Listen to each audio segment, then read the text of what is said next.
This is an interview on the 6th of May 2006 with Arthur Edward Grassby, V17866, VX70493, Corporal, 39th Battalion, B Company, 10 Platoon. First of all, Arthur, I'm going to ask you, how did you come to join the Army? I suppose I was a bit adventurous and all my mates had joined. How old were you at the time? At 16 and a half. And what battalion did you actually join up with? I went into the Armoured Training Regiment at Papua. And what was your job there? Oh, mainly cleaning parts and stuff for the brim gun carriers. Now, tell me the truth, how did you get your parents, or how did you get around your parents so that you could join up when you were only 16 at the time? When I joined the Armoured Training Regiment, I didn't need my parents' consent for home service. Did they know at the time that you were only 16? No. Well, how did I thought I was 18. How did you manage that? I just told them I was 18 and they believed me. But you must have looked very young. Probably. Did you have any close mates there in that battalion? Oh, yes, a few. Yeah. Yeah, I was there 5 months, I think. And then after the 5 months, did you just decide you wanted to do something different? Yeah, I wanted to join the AOF. And so how did that happen? I just told them at the orderly room that I wanted to join the AOF and they transferred me. And they accepted you into the AIF? Yeah. So what battalion did you join then? I went into the reinforcements for the 2nd 40th Battalion at Darley. And you were still being 16 and a half? Yeah. Did you make any good friends there at Darley? Yes, I did. Who were they? Snowy Pa was one and Les Speechley was another. I believe Snowy was a bit of a character. He certainly was. And I think you've got a story early on about Snowy when you went out one day. Yeah, we went into the London Fish Cafe in Elizabeth Street and didn't have any money, and Snowy said, come with me. He said, I'll fix it up. And we ate steak and eggs and just about finished, and he produced a couple of blowflies out of a matchbox and called the Greek proprietor over and told him there was blowflies in the meat and we weren't paying for it. And he put on a bit of an act and he ended up giving us ice cream sundaes and everything on the house in the finish. You treated like celebrities. We were, yeah. You must have been a bit of a villain. He certainly was. Arthur, I believe when you were at Darley you were pretty handy with the rifle. Yeah, I won the target shooting at Darley. There would have been about 50 other soldiers by me there. Yeah. And you were probably the youngest, of course. Probably was. And how did you get this good rifle experience? Well, I'd been shooting with a 22 and a shotgun since I was 12 years old. I used to ride my horse around the hills and shoot rabbits off the horse with a 22. And where was that? At Warburton. And we used to go hunting wild goats up in the mountains with the dogs. And this probably helped you later on when you were in New Guinea. Yeah, it certainly did. I was brought up in the bush and probably stuck to me a bit. So you'd been in the reinforcement platoon for the 39th, or were you still in the other platoon? No, I was reinforcement for the 2nd 40th Battalion. And then how did you come to join the 39th? Well, after Timor, the 2nd 40th Battalion were in Timor, and the Japs took Timor, so there wasn't any point in sending reinforcements, and then we went into the 39th. Did you volunteer, or did they select you? No, they just sent us. And so you went across to the 39th, also at Darley Camp, or did you... No, we were camped at Drysdale. At Drysdale. Down near Geelong. Yeah. And who are your other mates there with you that went into the 39th? I didn't really have any that went into the 39th. They sent most of them to the Middle East that I was friendly with. But Snowy Pa would have...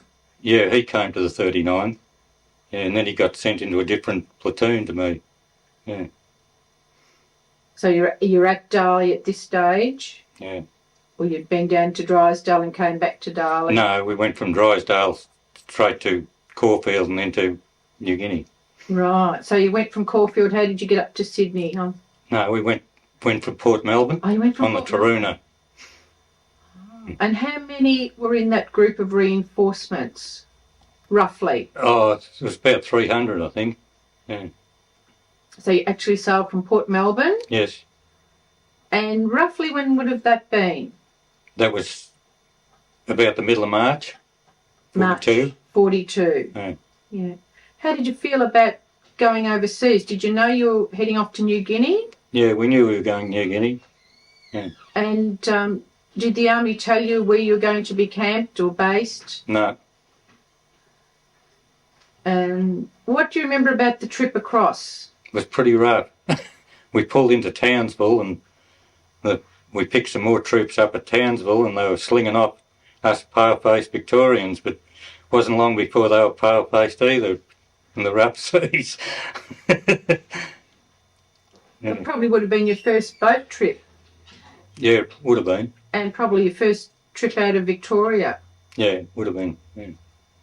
How did you feel about going away like that, being such a young fellow and leaving all your family? Didn't worry me much. No. Were you from a big family? No, there's only 3 of us. Yeah. How did your parents feel? I don't suppose they were too happy. I don't know, really. Yeah. Did you come home from one day and just say, Mum, I'm off, or No, they didn't really know I was going to New Guinea. you just sent them a letter probably? Yeah. Mum, I've gone. Yeah. It must have been a big thing for them. Yeah. Probably was. When you think back. But I suppose you're just thinking of the adventure and That's right. away you went. How long did it take you to get to New Guinea? I think it was about 10 days. Yeah. Yeah. And do you remember much about life on the boat? It was pretty rough all the way, I know that. Yeah. Yeah. Do you remember arriving at Port Moresby, your first impressions? When we arrived there, it sort of, you could smell the place. It had a sort of a rank sort of a smell. Before we got off the boat, you could even smell it. After we saw a few of the markets later on, we could understand why. So do you remember offloading, and where did you go when you were taken off the boat? We went out to 7 Mile Aerodrome. How did you get there? Truck. And there were, what, a couple of hundred of you? Yeah, about 170, I think. Yeah. What company were you in at that stage? G Company. And what platoon? 17 platoon. Who was your sergeant? Knights, Titch Knights. Yeah. And who was your lieutenant then? Jack Hurst. Do you remember how you felt when you first saw the camp there? Well, we were only camped in tents. It wasn't sort of nothing flash, really. And just describe it. What were the tents like, and how many to a tent? It was about 4 to a 10. Yeah. And how did you dress? Just shorts and shirt. Was there much regimental? No, we were mainly working all the time, digging trenches and unloading boats mainly. And when you first arrived, did you sort of think, this is not really what I expected? No, I sort of expected something like that. And what was the morale like amongst the troops that had already been there? Oh, they weren't too happy, I don't think, you know, with the conditions and everything, the mosquitoes, and it was pretty tough, really. It would have been hot. Yeah, hot and humid, nearly as hot at night as the daytime. And what do you remember about your first job? Your jobs there? Oh, we were mainly digging weapon pits and that around the Bootless Bay, because that's where they expected the Japanese to land. Mm. And you remember the McDewey? Yeah, I remember it well, seeing I was on it when it was bombed. And what was that like? Pretty frightening, really. Were you on the deck or were you below? Well, we got on the top deck because we reckon that was probably the safest place, because we'd seen quite a few bombing raids beforehand and knew a bit about it. And there was a steel wall running along the wheelhouse part of the boat, and we got down in behind that, and the bomb landed the other side of it. Yeah. You lost a good friend on the McDewey. Yeah, Stan Watson, he was a corporal with us. Yeah. How did the men feel about that? Weren't too good for a while. No. We went to his funeral at the Buna cemetery, and he was probably one of the first to be buried there. There was very few graves there then. And the bombing raids became pretty much a daily thing. Yeah, sometimes 2 a day. Yeah. How did you cope with that? Oh, it was pretty frightening, really, but I suppose it was a good grounding for us for later, because we got used to it a bit. Were you camped there early on at the 7 Mile Strip? Yes. Drone defence, I used to reckon we were. And you would have been there when the Kitty Hawks arrived from Australia? When Squadron Leader Jackson's Kitty Hawks come there, yeah. Did you do any training? Very little training. All the training we'd done originally was for Middle East. Didn't do any jungle training at all. Nothing at all? Nothing for jungle training, no. And mainly just unloading ships and guarding the airstrip? Yeah. And about this time you were made a corporal. Just tell us about that. I got made a corporal before I left Australia, when we camped at Drysdale. So you still would have been 16? Yeah, going on 17 then. And what did you say to the officer? He told me he was going to make me a corporal, and I told him I didn't want to. I want to be a corporal, and he said, why not? I said, I reckon I'm too young. He said, young, be buggered. He said, I was 19 when lieutenant in France in the First War. So I didn't have much answer to that. Of course, he didn't know you were only 16. He thought you were 19. That's correct. How did you feel about being a corporal, giving older men orders? Oh, I didn't feel too flash about it for a start, but I got used to it. Did they respect you? I think so, yeah. And after you'd been there several months, your camp was shifted out to Bootless Bay. Yes, that's correct. Do you remember where you were camped there? A place called the Gona, and right in the mouth of the river. And what was your main job there? That was just before the Coral Sea battle, and we were digging all the gun positions around Bootless Bay and barbed wiring. Where were you putting the barbed wire? Around the edge of the lake, Bootless Bay. Would have been pretty rough out there. All mangrove swamps it was. A few mozzies. Mozzies with 1,000. Yeah. Do you remember having a mock battle there? Yes, I remember that plainly, yeah. Tell us about that. Well, the machine gunners were sort of opposite us, more or less, and we were copping all their bullets coming through the mangroves. And it was just nearly as bad as if the Japs had landed. And this must have been getting on into 42, and you were still in D Company? Yeah. Did you transfer across to B Company? They asked for volunteers, and a few of us volunteered to make up the strength of B Company. Knowing that they were going up into the Owen Stanleys? We didn't actually know where we were going. All they told us we were going on a patrol. So you volunteered for that? Yeah. Still at 16 and a half? Yeah. Pretty amazing stuff. Well, we'll start off and we'll ask you what you remember when you set out over the mountains up the track. Yeah, well, when we first started off, it wasn't too bad at going, but the further we got, the steeper and harder it got. And mainly what the trouble was the weight we were carrying with ammunition and rifles. And How much would have your pack weighed?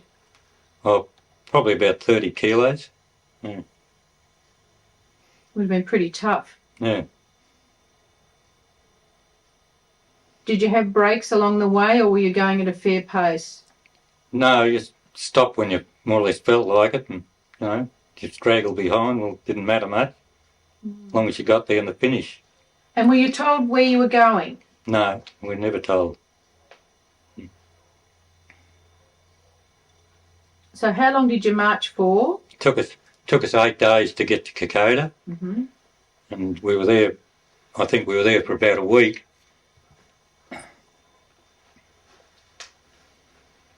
What do you remember about your first time you saw Kokoda? What was it like? We thought it was a pretty nice place after what we'd come through, and it was all the gardens and everything around the aerodrome, and it looked pretty good to us. We was there, probably there about a week, and we heard these guns in the distance and thought it must have been a sea battle, something going on, but it was the Japanese landing at Gona.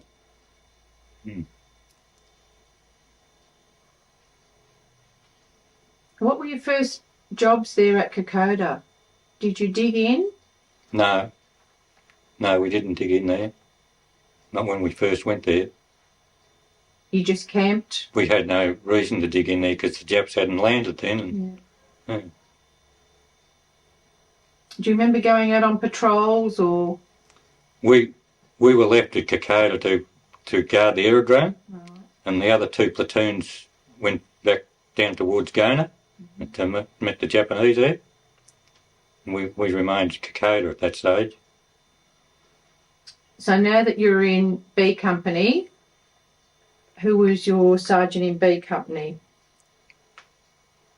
Knights. Knight. Yeah.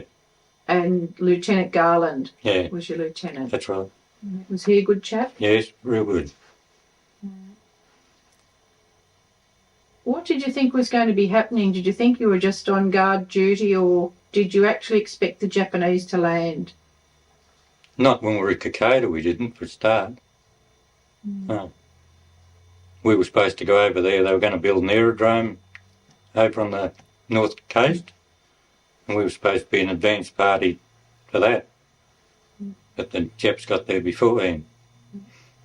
Well, as a corporal, how many men were you in charge of? Oh, about 8. And you had a good bunch of blokes? Yeah, real good.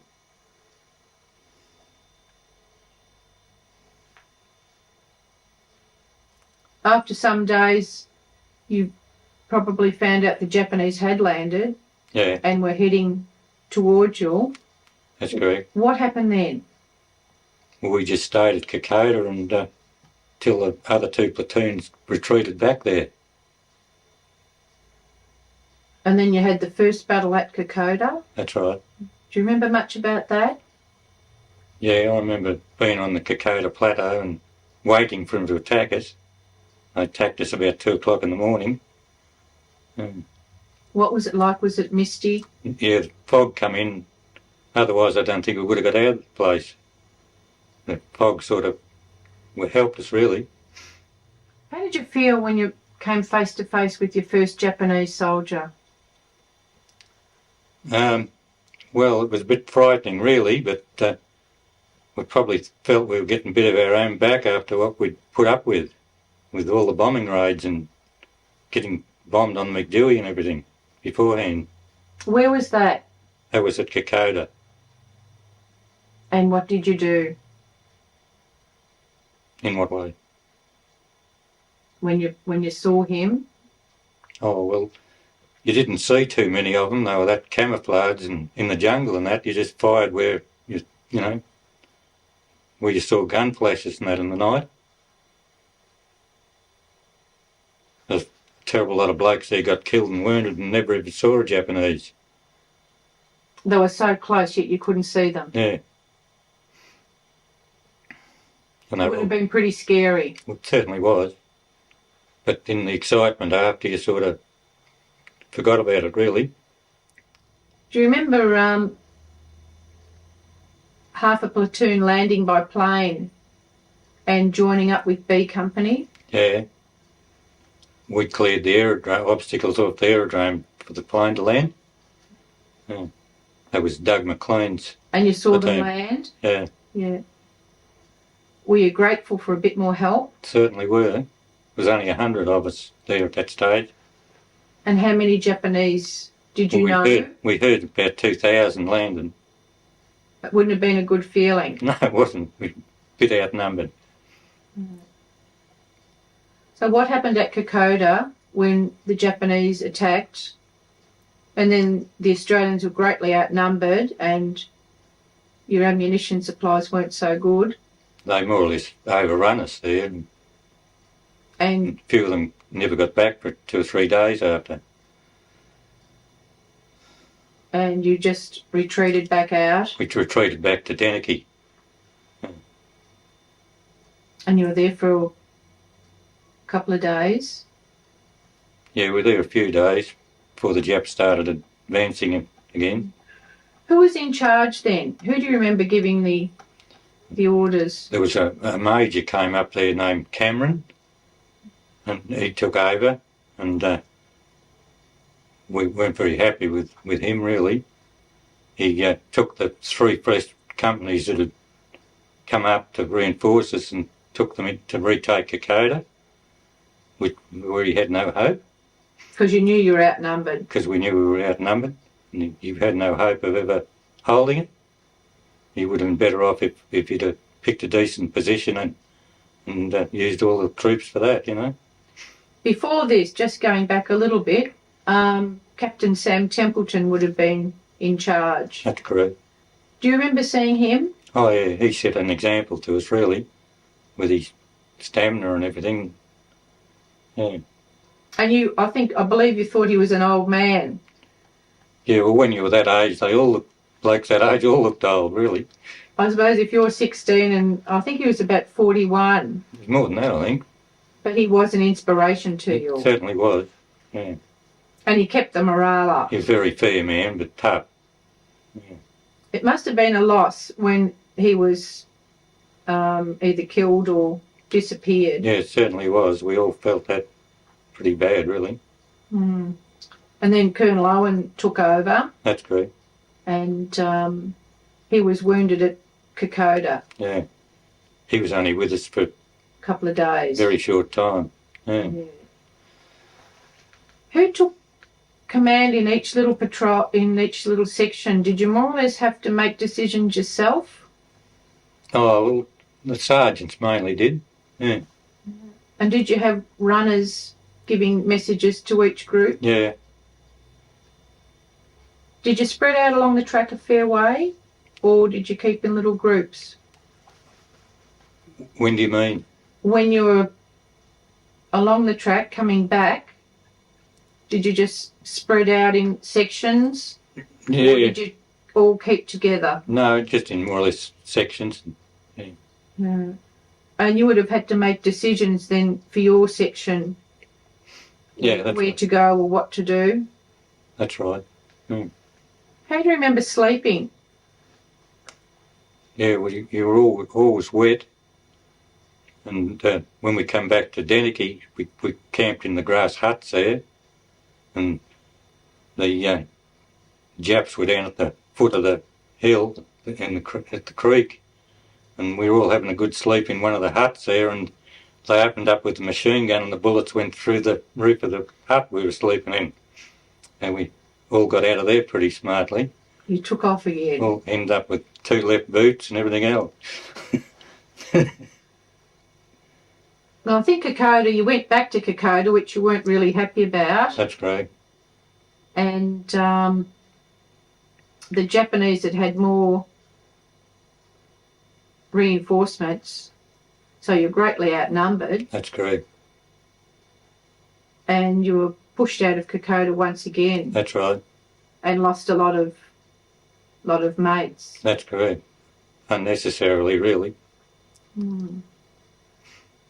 but I suppose you were waiting for the rest of the battalion to join you. Did you know that they were walking back up to join you? We didn't know the 2nd 14th Battalion were coming up until we were Zitarava. Yeah. And by this time, though, the rest of the 39th had walked up. Yeah, at Deniki. At Deniki. Yeah. They joined you at Deniki. That's correct. Yeah. When we retreated back out of Isharaba, we went back to the Ura Creek then. Yeah. What do you remember about the jungle?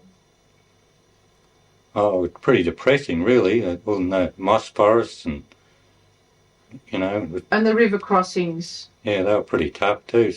Yeah, only logs across fast-flowing streams, and if you fell in, you'd probably never be seen again.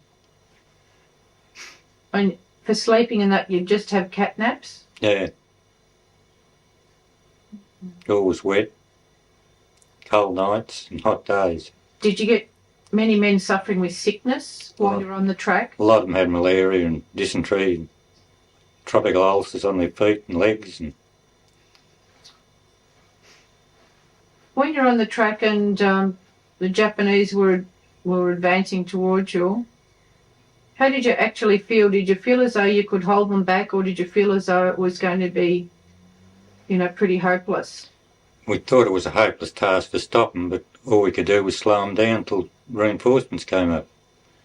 And we knew that if they got past us, they would have gone straight into Port Moresby because there was nothing in between. After that, you went back to Isharava, and I believe you were then led by Colonel Honour. That's correct.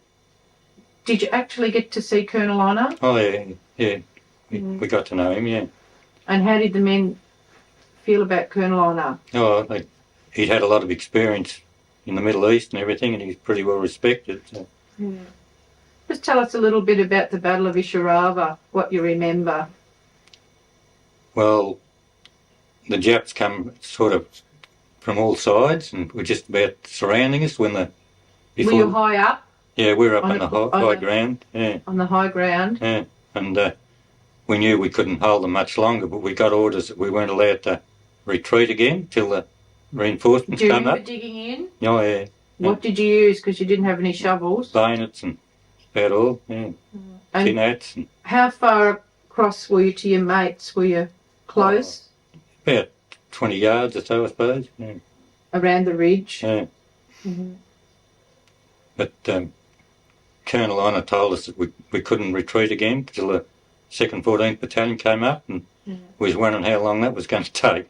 Sounded a bit like a death sentence to us, really. And the 53rd Battalion was there with you. Yeah. But they were at the rear. Yeah. Do you remember seeing any of the fellows from the 53rd Battalion? Yeah, I remember some of them, yeah. Yeah. I don't know what went wrong with them. They ended up sending them back. I think they were a militia battalion too. New South Wales Battalion. Yeah. The battle for Isharava went on for about 4 days. 4 days. It was pretty solid. Yeah, it certainly was. Yeah. What sort of weaponry did the Australians have? We had Bren guns, and some still had the old First War Lewis guns and Thompson submachine guns and rifles. That was about it. We didn't have any mortars or anything till the 2nd 14th Battalion came up, and they brought mortars with them. And you could hear the Japanese coming through the jungle, cutting their way through. Yeah. When the 2nd 14th arrived, how did you feel? Very happy. Yeah. And they were fit and healthy? Yeah. You would have been on the track then for about maybe 5 or 6 weeks? No, about 3 weeks, I think, About at that 3 stage. weeks. Yeah. Yeah. You would have been glad to see some happy, healthy faces. Certainly were. And a bit of backup. Mm. They'd only been there a couple of days, and then the Japanese reinforced. They overrun us. And what happened then? We retreated back to the Ura Creek at that stage. Yeah. The 2nd 16th Battalion had come up at that stage as well. Yeah. And what was your job then? What were you What did you have to do? At Eura Creek, we had a bit of a spell then for a few days. Were you a stretcher bearer? We carted wounded stretchers out of Isharaba, in the middle of the night. And what was that like? Tough. Was it raining? Yeah, mud foot deep. So as much as possible you tried to take the Australian wounded? Yeah, we didn't leave any behind. What do you remember about the trip back over the mountains? Well, they told me to go back to Myola. That's where there was a casualty clearance station there. Had you been wounded? No, hadn't been wounded, but I was just physical wreck. Sick. Yeah, and I went back to Myola and stayed there the night, and they pinned a card on my shirt and told me to head back to Owa's Corner where we started from. And I sort Were of... you with the group? Oh, there was about half a dozen of us walking wounded. So I didn't remember much about the trip back. I was sort of delirious, really. You would have had malaria. Yeah. Yeah. So how long did it take you to walk back? About 4 days, I think. Yeah. Did you see many fuzzy wuzzies at the time? Oh, yeah, they were still carrying stuff up to the front. Yeah. And the wounded out? And the wounded back, yeah. What were the food rations like while you're on the track? Pretty poor. Bully beef and dog biscuits and a bit of rice now and again. That was about it. Were there days when you didn't get any rations? Yeah. Did you ever get cut off? No, not really. No. Did you ever have any mates that were cut off? Yeah. Yeah. Did they make it back? Yeah, some of them were 3 or 4 days getting back. But, You walked back with your group of wounded? Yeah. And got back to... Halola, I think it was.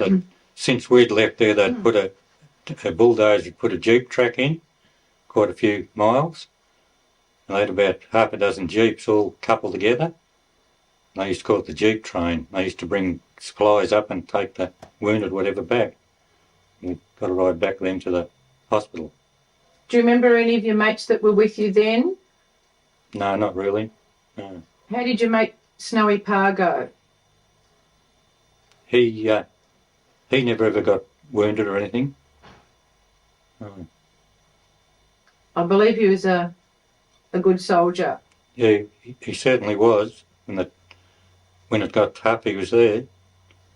He didn't like much authority. But you could rely on him. He was a terribly reliable bloke. Yeah. What were you dressed in by this stage? Still only just khaki trousers and shirt. And the more you washed them, the whiter they got. How were your feet? Oh, we never took our boots off for the first 3 weeks. And when we took our boots off, all the soles of our feet peeled off and we were walking around like babies.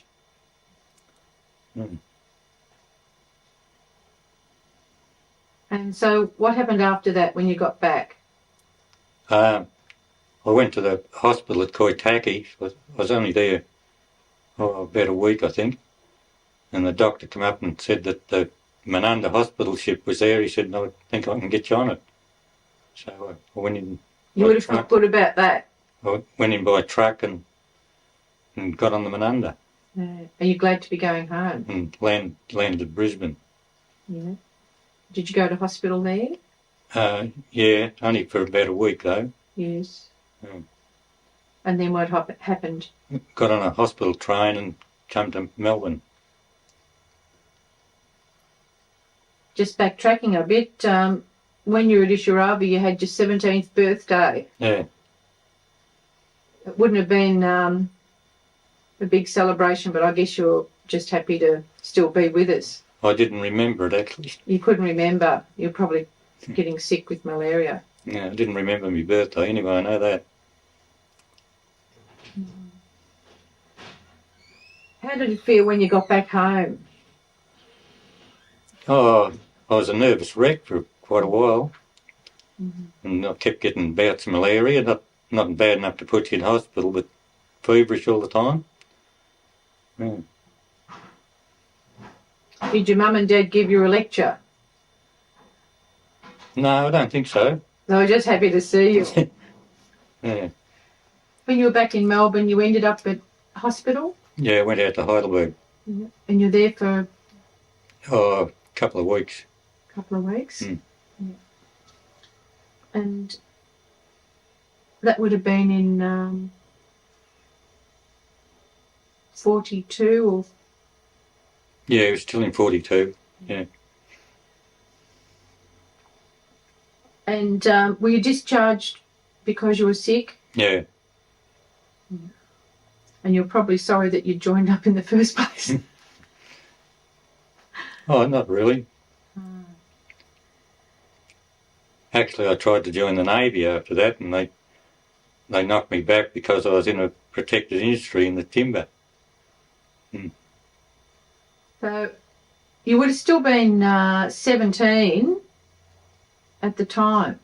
Yeah. What job did you do after you got back and you were discharged from the army? I went back into the timber industry. Whereabouts was that? Warburton. Was that a good job? Oh, it was pretty hard work. It probably done me more good than anything else.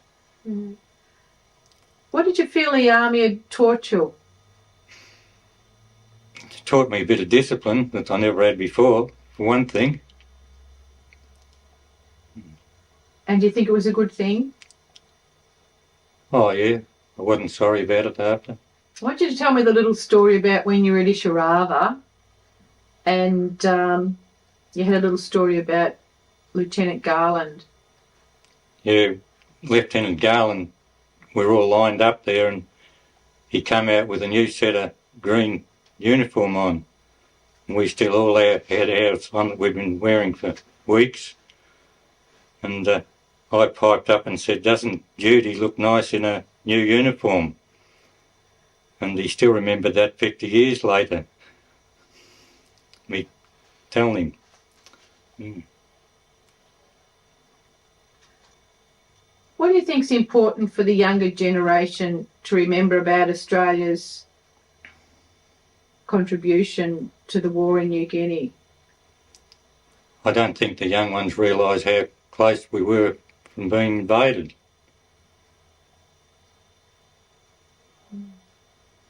And what about the help we got from the Americans? Was that important? Certainly was. None of the young ones would probably exist now if it wasn't for Americans.